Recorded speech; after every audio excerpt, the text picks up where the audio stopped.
Hello दोस्तों, आपका improve learning channel में बहुत बहुत स्वागत है। इस चैनल पर पहले भी 4 वीडियो अपलोड कर चुका हूं और उन वीडियोस को आपका बहुत सारा प्यार मिला। बस आप लोगों से एक रिक्वेस्ट है कि अगर आप वीडियोस को देखते हैं तो प्लीज़ इस चैनल को सब्सक्राइब कीजिए और वीडियो को लाइक कीजिए अगर आपको पसंद आए और अपने दोस्तों में शेयर कीजिए। दोस्तों, आज मैं आपके लिए पूरे वीक का करंट अफेयर्स लेके आया हूँ और अब मैं डेली का करंट अफेयर्स आप लोगों के सामने लेके आऊँगा, साथ ही साथ में जीके के भी क्वेश्चंस लेके आऊँगा। तो दोस्तों चलिए हम क्वेश्चन को स्टार्ट करते हैं। हमारा पहला क्वेश्चन है कि कोरोना वायरस की शुरुआत चीन के किस शहर से हुई है। तो ये तो सबको पता है कि कोरोना वायरस की शुरुआत चीन के वुहान शहर से हुई है। दोस्तों, ये जो कोरोना वायरस है बहुत ही बड़ी महामारी है जिसने पूरी दुनिया को अपने चपेट में ले रखा है। तो आप लोगों से बस एक ही रिक्वेस्ट है कि आप लोग घर पे रहें, सेफ़ रहें और सोशल डिस्टेंसिंग बना के रहें, ठीक है। चलिए हम नेक्स्ट क्वेश्चन की तरफ चलते हैं। हमारा नेक्स्ट क्वेश्चन है कि नेपाल ने किस देश के बड़े हिस्से लिम्पियाधुरा, लिपुलेख और काला पानी को अपने नए राजनीतिक नक्शे में अपना बताया है, ठीक है। तो दोस्तों, उस देश का नाम है भारत, हमारा अपना देश भारत। ये भारत के ही 3 हिस्से हैं जिनको नेपाल ने नए राजनीतिक नक्शे पे अपना बताया है, ठीक है। दोस्तों, अब यहाँ पे बात आई है नेपाल की, तो चलिए हम नेपाल देश के बारे में थोड़ा बहुत पता कर लेते हैं। तो दोस्तों, मैप में देखिए, ये है नेपाल। नेपाल की राजधानी है काठमांडू। नेपाल के प्रधानमंत्री केपी शर्मा ओली और नेपाल के राष्ट्रपति हैं विद्या देवी भंडारी। नेपाल की करेंसी है नेपाली रुपया, ठीक है। और नेपाल से सटे भारत के कुछ राज्य हैं, आप देखिए, उत्तर प्रदेश, उत्तराखंड, बिहार, सिक्किम और पश्चिम बंगाल, ठीक है। ये कुछ राज्य हैं जो नेपाल से सीमा बनाते हैं, ठीक है। आई होप आपको नेपाल के बारे में थोड़ा बहुत जानकारी हो गई होगी। चलिए अब नेक्स्ट क्वेश्चन की तरफ चलते हैं। तो हमारा अगला क्वेश्चन है कि हाल ही में चक्रवर्ती तूफान अम्फान भारत के किस राज्य में आया है। तो दोस्तों, ये तूफान भारत के पश्चिम बंगाल राज्य में आया है। साथ ही साथ इसने उड़ीसा में भी भारी तबाही मचाई है, लेकिन चूंकि ऑप्शन में पश्चिम बंगाल ही दिया गया है तो हम पश्चिम बंगाल पर टिक लगाएंगे, ठीक है।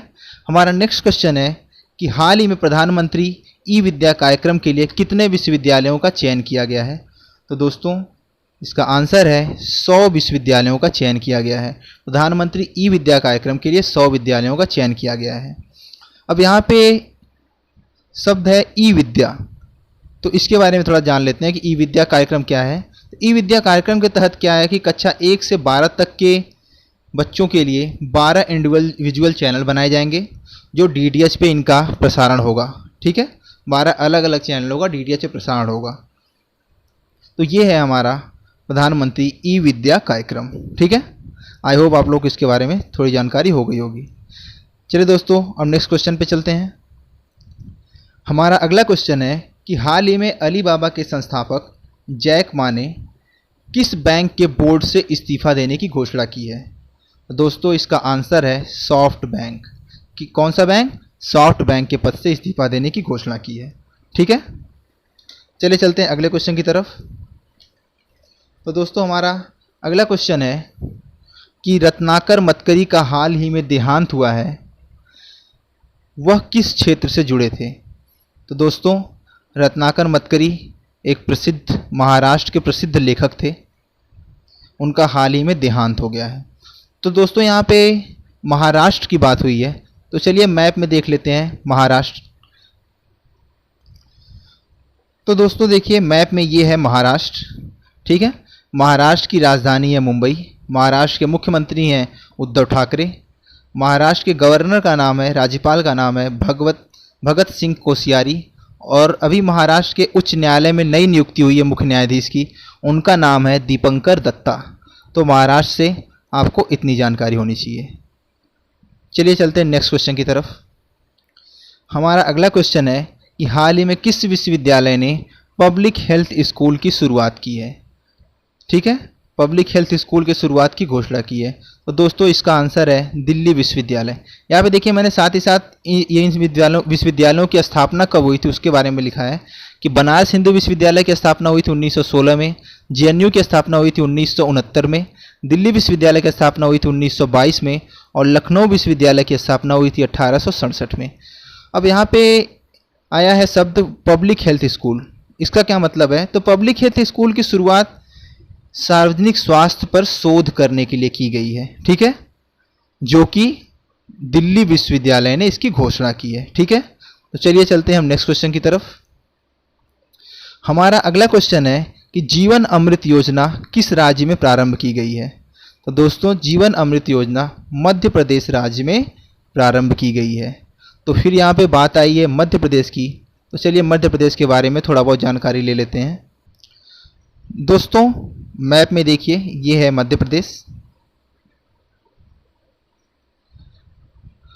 मध्य प्रदेश की राजधानी है भोपाल। मध्य प्रदेश के मुख्यमंत्री हैं शिवराज सिंह चौहान। मध्य प्रदेश के राज्यपाल का नाम है लालजी टंडन। और दोस्तों मध्य प्रदेश से जुड़ा एक बहुत ही इंपॉर्टेंट फैक्ट है कि मध्य प्रदेश में ही प्रसिद्ध राष्ट्रीय उद्यान कान्हा नेशनल पार्क पाया है, वहाँ पे स्थित है। और भारत के सबसे ज़्यादा बाघ कान्हा टाइगर रिजर्व में ही पाए जाते हैं। इस बात को आप लोग ध्यान रखिएगा कि भारत के सबसे ज़्यादा बाघ मध्य प्रदेश के ही कान्हा टाइगर रिजर्व में पाए जाते हैं। तो आई होप आपको मध्य प्रदेश के बारे में थोड़ी बहुत जानकारी हो गई होगी। चलिए चलते हैं नेक्स्ट क्वेश्चन की तरफ। हमारा अगला क्वेश्चन है कि WHO के 73वें सत्र में भारत की तरफ से किसने भाग लिया था? तो दोस्तों WHO के 73वें सत्र में भारत की तरफ से भाग लिया था हमारे स्वास्थ्य मंत्री डॉक्टर हर्षवर्धन सिंह ने, ठीक है। और ये जो बैठक हुई थी ये वीडियो कॉन्फ्रेंसिंग के थ्रू हुई थी। अब फिर यहाँ पे बात आई है WHO की, तो चलिए WHO के बारे में थोड़ा बहुत जान लेते हैं। दोस्तों WHO का पूरा नाम है वर्ल्ड हेल्थ ऑर्गेनाइजेशन। इसका हेडक्वार्टर है जिनेवा में।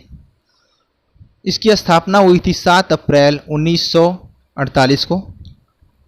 इसके महानिदेशक हैं टेड्रोस एडानॉम गैब्रियस और इसके उप महानिदेशक हैं, एक उसमें से भारतीय हैं सौम्या स्वामीनाथन और दूसरी हैं जैन एलिसन, वो यूके से हैं। तो WHO के बारे में आप इतनी जानकारी रख लीजिए। चलिए चलते हैं नेक्स्ट क्वेश्चन की तरफ। दोस्तों हमारा नेक्स्ट क्वेश्चन है कि विश्व मधुमक्खी दिवस कब मनाया जाता है? तो इसका आंसर है विश्व मधुमक्खी दिवस 20 मई को मनाया जाता है। चलिए चलते हैं नेक्स्ट क्वेश्चन की तरफ। हमारा अगला क्वेश्चन है कि हाल ही में किस केंद्र शासित प्रदेश को कोरोना वायरस से फ्री घोषित किया गया? ये कोशिश नहीं है, ये कोरोना वायरस से फ्री घोषित किया गया है। वहाँ पे कोरोना वायरस का कोई भी केस नहीं है। दोस्तों इसका आंसर है लद्दाख, ठीक है। लद्दाख को कोरोना से फ्री घोषित कर दिया गया है, ठीक है। चलिए चलते हैं नेक्स्ट क्वेश्चन पे। हाल ही में एक परजीवी ट्विटर की खोज की गई है, यह क्या है? तो दोस्तों एक परजीवी की खोज की गई है, ट्विटर जिसका नाम दिया गया है, और यह एक कवक है। क्या है?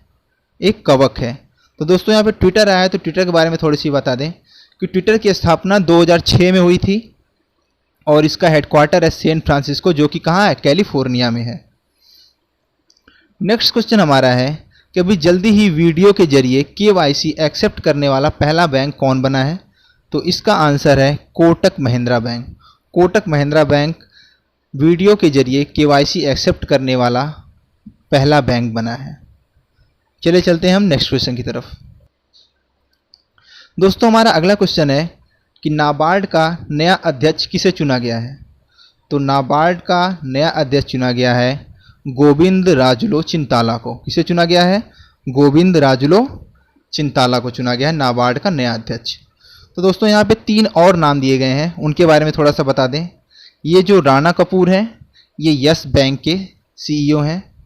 जो संदीप बत्रा नाम है ये ICICI बैंक के CEO हैं और आदित्य पुरी HDFC बैंक के CEO हैं।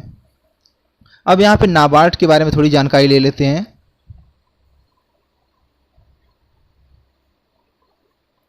नाबार्ड का पूरा नाम है national bank for agricultural and rural development, ठीक है। इसकी स्थापना हुई थी 1982 ईस्वी में और इसका हेडक्वार्टर कहाँ है? मुंबई में है। ठीक है, चलिए चलते हैं नेक्स्ट क्वेश्चन पे। तो अगला क्वेश्चन हमारा है, किस राज्य सरकार ने कुछ समय पहले आरटीआई हेल्पलाइन नंबर जारी किया है। दोस्तों, पंजाब सरकार ने कुछ समय पहले आरटीआई हेल्पलाइन नंबर जारी किया है। अब ये क्यों जारी किया, तो वहाँ पे आरटीआई की काफ़ी सारी एप्लीकेशन पेंडिंग होने के कारण पंजाब सरकार ने आरटीआई के लिए एक हेल्पलाइन नंबर जारी किया है। ठीक है, अब यहाँ पे बात आई है पंजाब की, तो चलिए थोड़ा पंजाब के बारे में जानकारी ले लेते हैं। तो दोस्तों, आप लोग मैप में देखिए, ये है पंजाब। पंजाब की राजधानी है चंडीगढ़। पंजाब के चीफ मिनिस्टर का नाम है कैप्टन अमरिंदर सिंह और पंजाब के गवर्नर हैं वीपी सिंह बदनौर। तो पंजाब से इतनी जानकारी आप लोग रखिए। चलिए चलते हैं हम नेक्स्ट क्वेश्चन की तरफ। हमारा अगला क्वेश्चन है कि अभी पत्रकार मनमीत कौर को ब्रिटेन के प्रतिष्ठित पुरस्कार के लिए नामित किया गया है, वह किस देश की हैं। तो दोस्तों, मनमीत कौर नाम आने पे आपको थोड़ा बहुत कन्फ्यूजन हो सकता है। तो एक्चुअली ये आप लोगों को लगेगा कि ये भारत से हैं, जबकि ये भारत से नहीं है। ये पाकिस्तान की एक प्रतिष्ठित पत्रकार हैं जिनको ब्रिटेन के प्रतिष्ठित पुरस्कार के लिए नामित किया गया है। तो अब यहाँ पे आया है पाकिस्तान की बात, तो चलिए पाकिस्तान के बारे में थोड़ा बहुत जानकारी ले लेते हैं। तो दोस्तों, मैप में देखिए, ये है पाकिस्तान। पाकिस्तान की कैपिटल है इस्लामाबाद। पाकिस्तान के प्रेसिडेंट का नाम है आरिफ अलवी। पाकिस्तान के प्राइम मिनिस्टर का नाम है इमरान खान, जो कि बहुत ही प्रसिद्ध क्रिकेटर थे। इन्होंने पाकिस्तान को उसका पहला और एकमात्र वर्ल्ड कप दिलवाया था। पाकिस्तान की करेंसी है पाकिस्तानी रुपया। और एक बहुत ही इंपॉर्टेंट क्वेश्चन जो एग्ज़ाम में पूछता है कि भारत और पाकिस्तान को अलग करने वाली लाइन का क्या नाम है। तो दोस्तों, उसका नाम है रेड क्लिफ लाइन। क्या नाम है? Red Cliff line. भारत और चाइना को अलग करने वाली लाइन का नाम क्या है? McMahon line. ठीक है, चलिए हम चलते हैं अब नेक्स्ट क्वेश्चन की तरफ। तो दोस्तों, हमारा अगला क्वेश्चन है,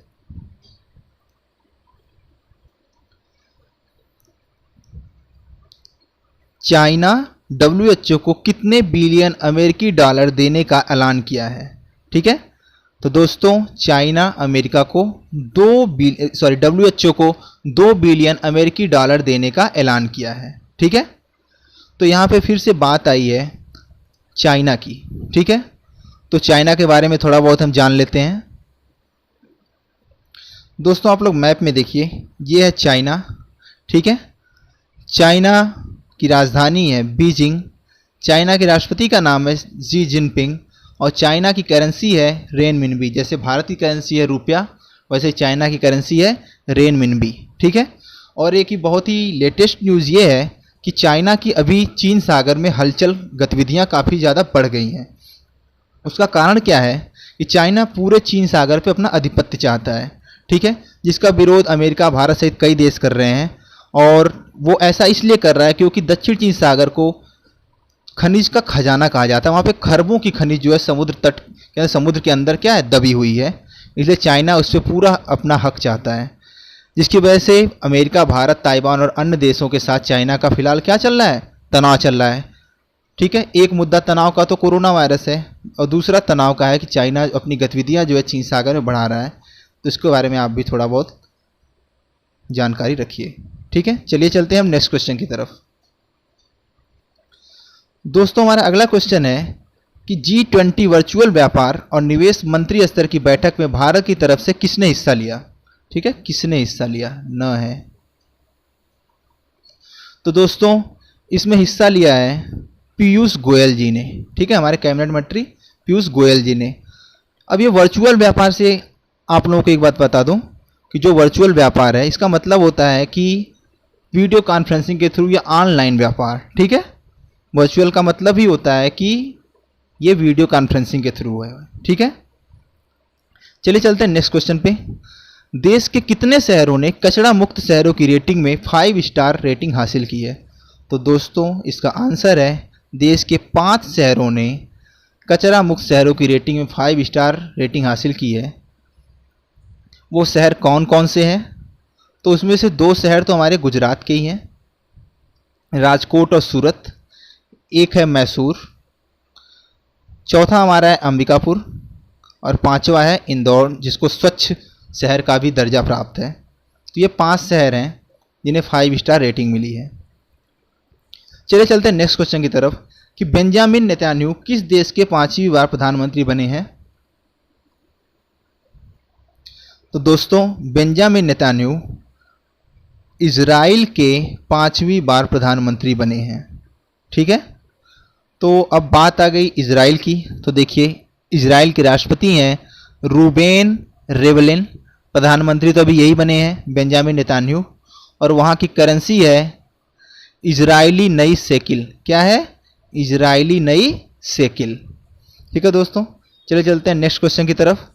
आतंकवाद विरोधी दिवस कब मनाया जाता है? क्या क्वेश्चन हमारा है?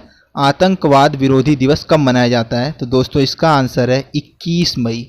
21 मई को आतंकवाद विरोधी दिवस मनाया जाता है। ठीक है, चलिए चलते हैं हम नेक्स्ट क्वेश्चन की तरफ। तो हमारा नेक्स्ट क्वेश्चन है कि 2021 के एशियन यूथ गेम्स कहाँ पे होंगे? हमारा क्वेश्चन है कि 2021 के एशियन यूथ गेम्स कहाँ होंगे? तो इसका आंसर है चाइना। ठीक है, 2022 का विंटर ओलंपिक भी चाइना में ही प्रस्तावित है।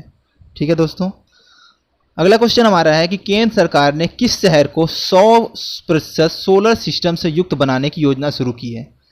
ठीक है, तो कौन सा ऐसा शहर है जिसे सरकार ने 100% सोलर सिस्टम से लैस बनाने के लिए योजना स्टार्ट की है? तो इसका आंसर है कोणार्क। कोणार्क शहर को सरकार ने 100% सोलर सिस्टम से युक्त बनाने की घोषणा की है। अगला क्वेश्चन हमारा है कि अभी आरबीआई ने एनबीएफसी के कितने लाइसेंस रद्द किए हैं? ठीक है, आरबीआई ने अभी एनबीएफसी के कितने लाइसेंस रद्द किए हैं?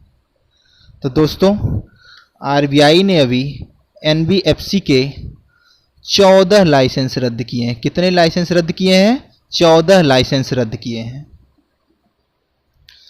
दोस्तों यहाँ पे आरबीआई की बात आई है, तो चलिए आरबीआई के बारे में थोड़ा सा जानकारी ले लेते हैं कि आरबीआई की स्थापना 1 अप्रैल 1935 में हुई थी। इसका मुख्यालय है मुंबई और आरबीआई के 25वें गवर्नर हैं शक्तिकांत दास। कौन? शक्तिकांत दास। यहाँ पे एक और टर्म यूज किया गया है एनबीएफसी।